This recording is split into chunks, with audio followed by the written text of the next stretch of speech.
There's another quote here I'd like to give you, and that is to never accept the status quo just because the status quo is to accept. Now, who do you think said that? Who's that quote from? Is that Oscar Wilde quote? I'm glad you think that. Our rebels. It is one of our rebels. Guess which one? Would it be you? Stephen of Whitton? Was it you? Oh, that's the next one.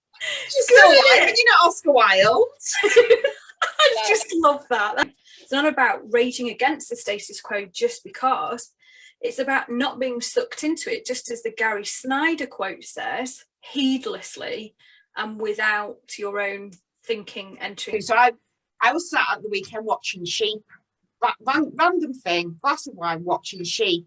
And they were all doing what sheep do, following down this path and then eating the grass and following again. And then there was this one sheep that just kind of locked up to where we were sitting, looked at a pack of sheep friends and just toddled off. I was like, that's the sheep I want to be, because it was like, oh, I'm a bit bored here. Let's go and see what's new and shiny over the other side. Age really does matter. I think you become much more comfortable yourself. I am now in my 40s, and I'm very much not kind of a, oh, fuck everybody, I don't care what they think. Yeah, I care what people think, but not to the detriment of doing something that's out of character for me, of actually feeling comfortable of going, no, because this is what I want to say in a loving way, and this is who I want to be, and that's okay, as long as I'm always being kind and respectful to people. For me, I think it's different things that happen through different phases of your life. So one of the things for me was that as we were leaving college, my group of friends were all going up to university. I was the only one that didn't. And I always felt, was I doing the right thing? Because all of them were going to university. Was I the one that was making the daft decision by not? And if you ask me that now, I'll tell you 100% it's the best decision I ever made. But before we do that, Andrew Scarisbrick wants us to do a Mexican wave. Yeah, you ready? Hey! This is not going to turn into a dance monkey dance. I'm going to request something you did live on screen. No, Andrew, no. You know, one of my philosophies, I've got two girls, a 20-year-old and a 5-year-old, and one of my passions is making sure they are rule breakers, they are determined and strong-willed young women. And my 20-year-old has just done a year at university, and she's turned around this summer, got a summer job. They offered her a full-time position on a fabulous wage, and she came home and said, Mum, I don't want to go back to university. It's not for me. I don't enjoy it. And we couldn't be prouder. And we are the same as your parents. We said, if that's what you want to do, you follow down that path and you'll do it. And I'm so proud that she had her own mindset to, because all of her friends were like, oh my God, we can't believe you're leaving and you should follow university through. And she went, well, no, it's not for me. And a couple of weeks ago, one of her friends did say, you are so brave, because I would have never had the braveness to make that decision. And my girl has, and that makes me so proud that she didn't think, I've got to stick with it for another 2 years. I've got to get my degree. She went, actually, I want a different path. And that's that thing as well, isn't it? Because you've started something, you've got to see it through, because otherwise you're a quitter. And you know what? If it doesn't feel right and you carry on anyway, I feel like that's quitting. Yeah, it's quitting on you. It's quitting your flogging a dead horse. Happiness. Yeah, flogging a dead horse. Going, if it's somebody that's willing to have a debate, but we both respect each other. Conversation.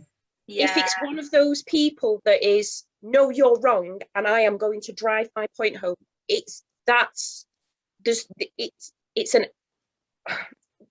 no point really, because they're not willing to hear what you're saying. They just want to bait you. So it does depend on the conversation for me. I have got better at kind of going, that's entirely fine. I'm choosing to step away from the conversation. I never used to be. I used to get really passionate about it and go, no, you have to understand my point. Whereas now I accept it. Well, they don't accept me.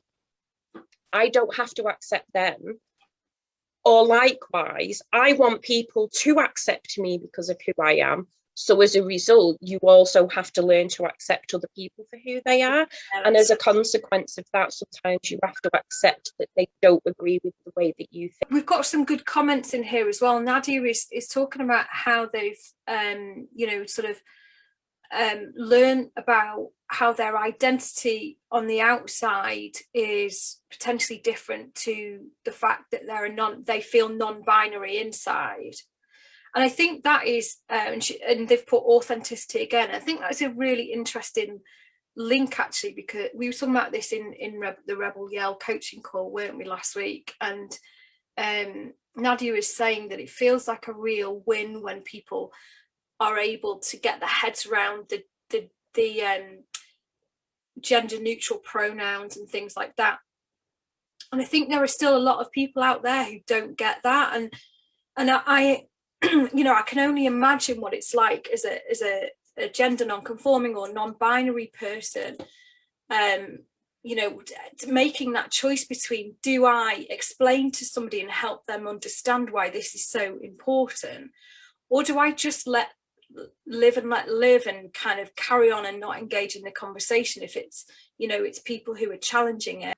It's so important to me to show my girls that life, that you can have what you want, you can do what you can be strong, you can be determined, and you can have it all. Yes, it takes work, but you know what, girls, you go out there and you bloody get it. What about the opposite way round then? So Tracy, you as a mum of a young man, what stereotypes and gender norms do you think are potential traps to fall into when you're mothering a boy, or you're parenting a boy? And they fall over and cut themselves and you say, stop being a girl. Yeah. Never say that. Boys never don't cry. That. No, never say that. It's okay to cry. Yes, it hurts. It hurts everybody. We all hurt in the same way, irregardless of what's between your legs. But one of the main things that, and I think Rob's found this really difficult, and I think it's not because he doesn't want our son to grow up to be what he wants. It's because of the way that we've been brought up. And I do think generation by generation, we do slowly change. But he was brought up by a very traditional, you open the door for the lady, you carry her bags, you pull her chair out. And don't get me wrong, I benefit from all that. But it was a man is a man. So I'm raising Jacob to completely embrace whoever he is. So when he comes up to me and says, Mum, can I try your dress on? Absolutely, son, go for your life. Mum, what's that shade of lipstick? Can I wear it? Yes, you can. Mum, can we go shopping for nail varnish? Absolutely, go for your life. And then he ends up spending 20 quid on 50 colours of nail varnish. And I'm like, whatever, let's do it. And that's a good bargain, nail varnish. Yeah, exactly. I mean, it's brilliant when your son's wearing your dress playing with the Spider-Man, because you kind of like, he's not being forced into this, into any hole. So this concept of being brought up in a traditional kind of patriarchal society, if you're a fella, to be open doors, pull out a chair, the old-fashioned kind of how you treat a lady thing. Andrew's given you his measurements, by the way, for his next African outfit. And us ladies, we benefit from that kind of thing. But then we also want, to be treated as an equal and independent and have our opinions considered, and all those things that strong women, like, the principles you're teaching your girls, Lisa, we want all of those things as well. So how do we navigate that? Like, we want the old-fashioned guy, but we also want the modern guy blended together in a perfect combo. Is that too much? I have him. Oh, I have mine. Can we clone him, please? I think for me, take it away from being old-fashioned and everything else. I just think it's about good manners. I genuinely do think it's about manners, because if there's something wrong about me, regardless of gender or anything else, I will hold the door open for them.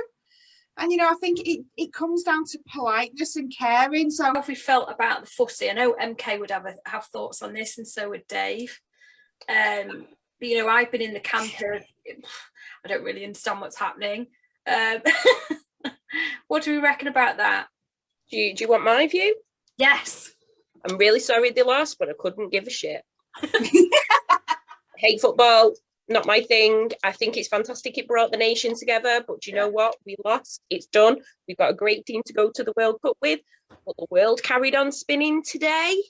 I had a different view on why I was watching it, because, as you two ladies know very well, I'm a very sad individual. We've got a very sad life. So You are not. I looked at it from a leadership development point of view. Oh, Lisa! I both love that. Gareth Southgate, for me, his leadership skills, his style, his mannerism, how he's brought such a young team together. You know, these lads back a few weeks ago, we're all playing against each other, and suddenly to bring them together in this massive team, and how he's been so composed. When I watch his interviews, it sends a tingle down my spine. So I'm like, you as a leader are pretty spot on. But there's something in that as well, isn't there? Because he's been through the pain of that. He knows firsthand how horrendous that feels, and the effect it must have had on his mental health. You know, back in the day with his story, being able to then, and I'm sure he must recognise this, that the value of going through that pain has meant that he's able to support younger people. You know, when he's in a privileged position to be able to do that for them, and I actually think that's a beautiful thing. And it was wonderful to be able to witness that, I must admit.